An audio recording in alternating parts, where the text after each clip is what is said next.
Concordia head women's soccer coach Thomas Goines to preview the 2022 season, which is fast approaching as we record this. Just to start off, tell me about a fun summer vacation you had. Well, you know, my wife is a fantastic supporter of my profession and my role and my job, and you know, she lets me have the fall and the spring with my job being as busy as it is, and she gets the summer. So, you know, we were able to go to Colorado and do a lot of hiking. Her and I together got a little time to go and do some 14ers and have some fun doing the you know, acting like I know what I'm doing up and down a mountain. So that was pretty cool, and it's an experience I haven't had before. So we love going when we have the time to go and take some adventures that, you know, this area allows us to have. I know we talked a little bit about it late in the spring, about, you know, it was the first kind of normal spring that a lot of the players on this roster had. How did you see that maybe impacting where you're at when you start the fall now? I think it's there is a difference, and you know, we've talked about it at length for the last couple of years, where we've been in season with that ability to take a spring and allow development and kind of an enjoyment aspect be the driving force of your development, without having to really worry about, you know, playing for position or trophies and getting kids into matches. I think that allows kind of a mental break where you kind of and just focus on enjoying the game again. But I think that also allows that natural break of getting excited for the competitive element as it comes back. And you can really see that as they've come back into training. They've really, you know, stepped into the competitive side again, had a good first weekend of matches here, and it's good to just see them come out and play, and it's been fun. And they're bringing an energy that's a bit refreshed, a bit renewed, and, you know, it's like, wow, let's do our thing now. Well, kind of, maybe you mentioned a couple scrimmages that just happened as we record this, but any big takeaways from what you saw? I know you're still only about a week into this, so. Yeah, I mean, it's hard to say what you are, you know, after 5 days of practice, and you know, just the nature of scrimmages and friendlies.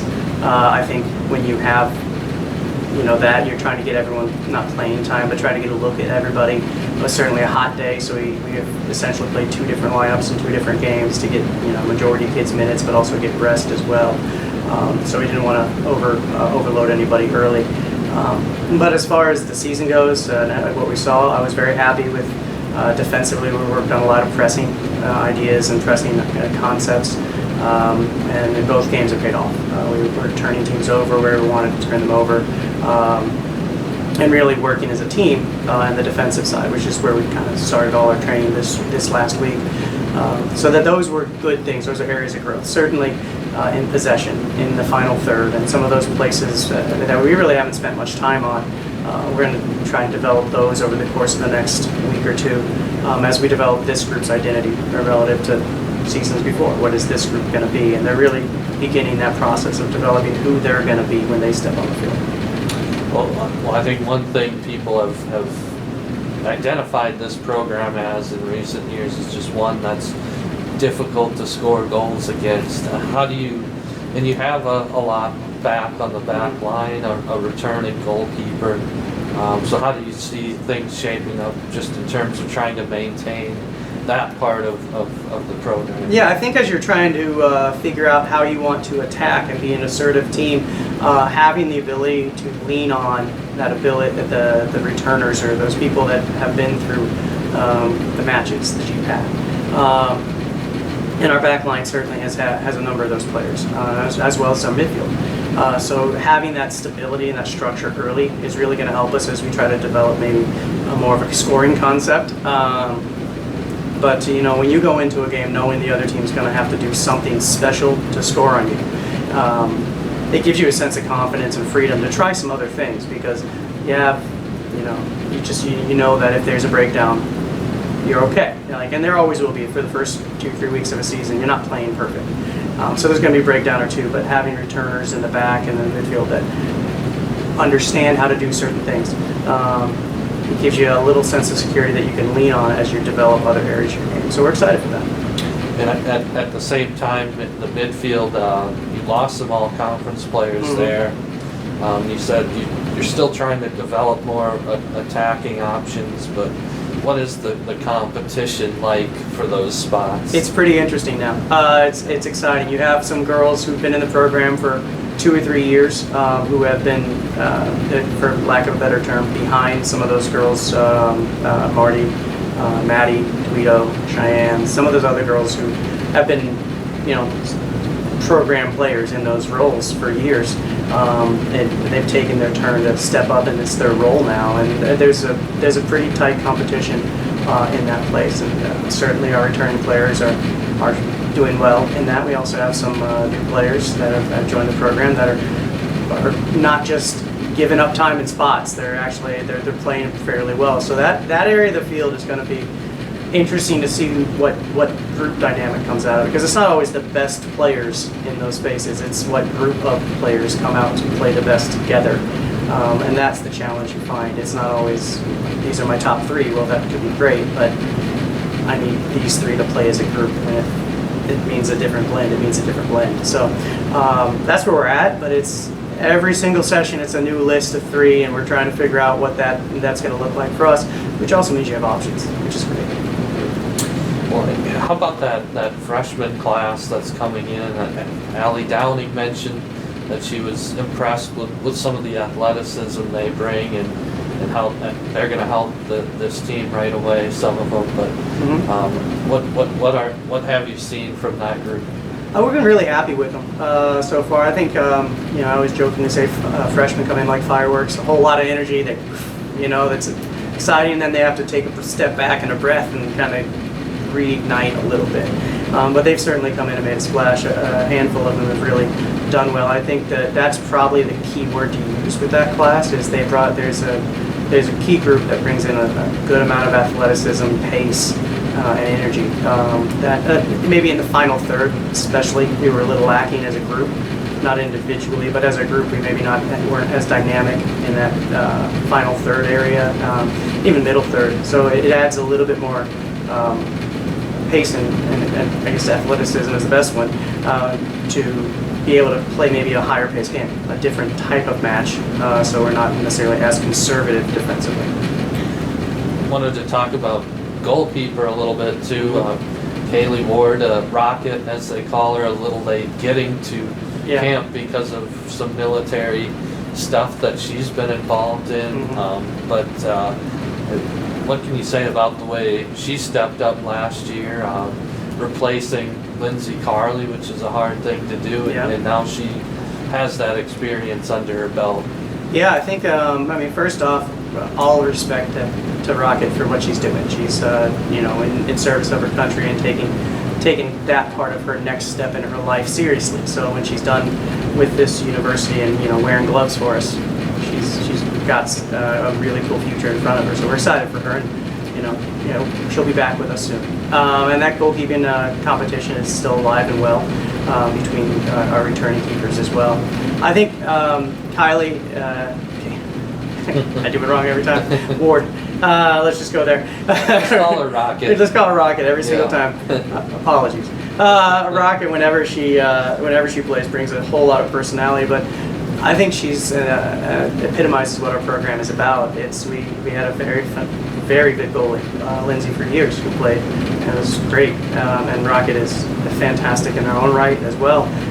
She waited her time, and she made a huge difference for us last year as she came in and made an impact. I think coming into the second year, it's her job to win. It's her job to lose as she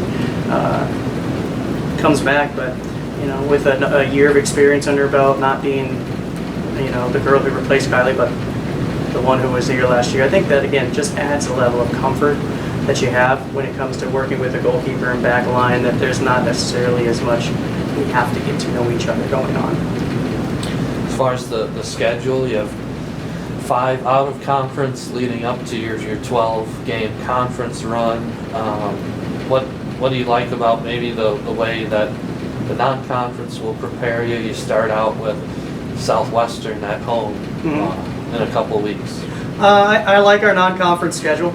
Pretty decent blend of home and away, and some teams we know, some teams we don't know anything about. So you get a little bit of, a little bit of blend there, which is always nice. It's always nice to see someone new, not face the same lineups every single year. But I think it's going to be challenging for us. Each team presents something different. I don't think there's a similar style between each team that we see, which is great because you want to have that learning experience in every single game. It also allows, a little more experimenting with lineups and players on our end. So when you get into the conference season, we kind of have an idea of who we are. First game against Southwestern is going to be tough. I believe they made the finals of their conference last year. We were able to get them, I think 2-1 last season. So that was great to get a result, but I'm confident they remember that just as much as we do. I think probably highlights with the game against Benedictine in the non-con. They're a top 25 team. They gave us everything we can handle the last 2 years. We've been competitive, but that's where you kind of take yourself and go, okay, we're going to put ourselves against some of the best and see where it puts us in our order. So I think, we could highlight each game, but I think, you want to start off strong at home especially, but, probably there's a arrow to that. Where are we at when it comes to a Benedictine matchup? Maybe you won't know until you kind of get into it, but the GPAC, the preseason poll, I think, looks a lot like just what the standings were at the end of last season, but what kind of competitiveness are you expecting within the conference? I know a lot of games last year came down to one goal. I would expect no less in the GPAC. I mean, certainly we'd like to be on the front foot and maybe get 2-1 games, 3-1 games, just a little more buffer, I suppose. But the GPAC is a tough conference to just walk through and dominate. There's just too many good teams and there's too much competition and pride on the line whenever you step on the field. Everyone's got a long memory, from years past, and that one time we scored a goal that one time in that one game. There's a lot of that because we've been playing against each other so long. So these are highly competitive matches, and a lot of pride on the line when you step on the field in the GPAC. So I don't anticipate we're going to have many games where it's a walkthrough, and I certainly think, preseason polls are nice, and it's a nice way to get votes, but, I don't know how accurate they've ever been. I don't know how accurate they're ever going to be. Our focus is winning each and every GPAC game. We have to treat them like championships, and that's what they are, because if you win every championship regular season game, then you win the outright season championship. I mean, you just have to really focus on every single game being that important. 2 years ago, we came about a minute and a half away of good soccer from winning the conference because we gave up 2 plays and about a minute and a half total of soccer in the season. That was the separation between us and winning conference. Last year, we just struggled to find goals, but we still competed in game after game. So hopefully we can turn the corner here and put 12 consistent games together and put ourselves in a position to host in playoffs and put ourselves in a position to make another run at the national tournament.